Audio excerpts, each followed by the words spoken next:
Il nous faut comprendre ceci. Je dois être rempli d'amour d'une façon tout à fait nouvelle. Mon cœur doit être rempli de la vie d'en haut, de cet amour divin qui prend sa source à la fontaine de l'amour éternel et qui doit couler en moi constamment et déborder au dehors. Alors, ce sera pour moi aussi naturel d'aimer les autres qu'il est naturel pour l'agneau d'être doux et pour le loup d'être cruel, jusqu'à ce que je parvienne à cet état où plus un humain me haïra et dira du mal de moi, plus il se montrera antipathique et haïssable, plus je l'aimerai, jusqu'à ce que je parvienne à cet état où plus je rencontrerai d'obstacles, de haine et d'ingratitude, plus la puissance de l'amour triomphera en moi, jusqu'à ce que je sois amené à dire ce message concernant l'amour qui doit remplir mon cœur parle d'un amour auquel je ne puis atteindre. C'est absolument impossible. Mais c'est possible à Dieu. Un homme ou une femme qui désire travailler pour le Seigneur doit connaître la puissance de Dieu et avoir fait l'expérience de cette puissance dans sa vie personnelle. Nous désirons tous travailler pour Dieu. Chers amis, je voudrais que vous le fassiez avec une figure joyeuse. Certains d'entre nous supplient Dieu de nous accorder un puissant réveil. Je puis dire que, pour ma part, c'est là la prière qui monte constamment de mon cœur. Que Dieu réveille les croyants. Je ne puis penser en premier lieu à tous les formalistes inconvertis qui sont membres d'une église, ni aux infidèles, ni aux sceptiques, ni à tous les malheureux qui périssent autour de moi. La prière que j'adresse à Dieu en premier lieu est celle-ci. Seigneur, réveille ton église et ton peuple. Je vous en supplie une fois de plus, priez pour le peuple de Dieu, si faible que soient certains croyants, peu importe.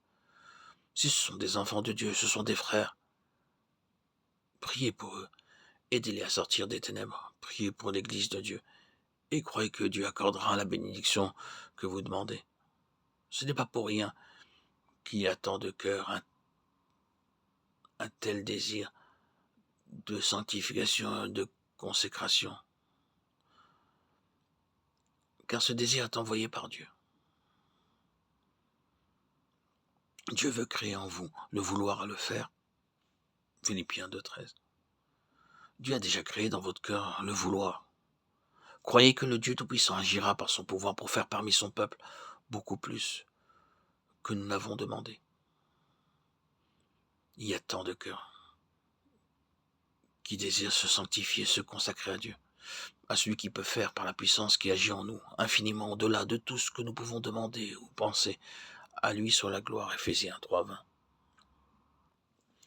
Gloire à Dieu, le Tout-Puissant qui peut faire infiniment au-delà de tout ce que nous pouvons demander ou penser.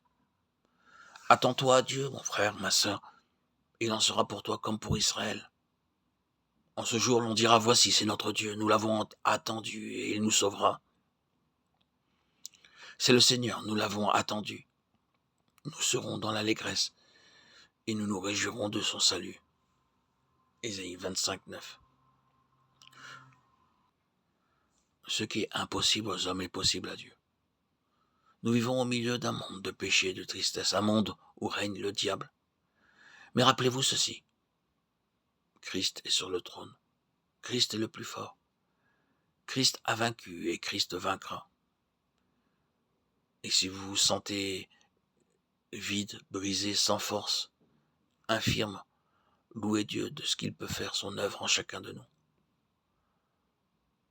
Mais nous devons nous attendre à lui.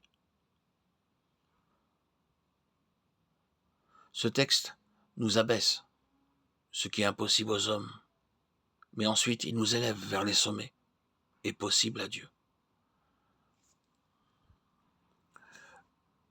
Luc 8,22.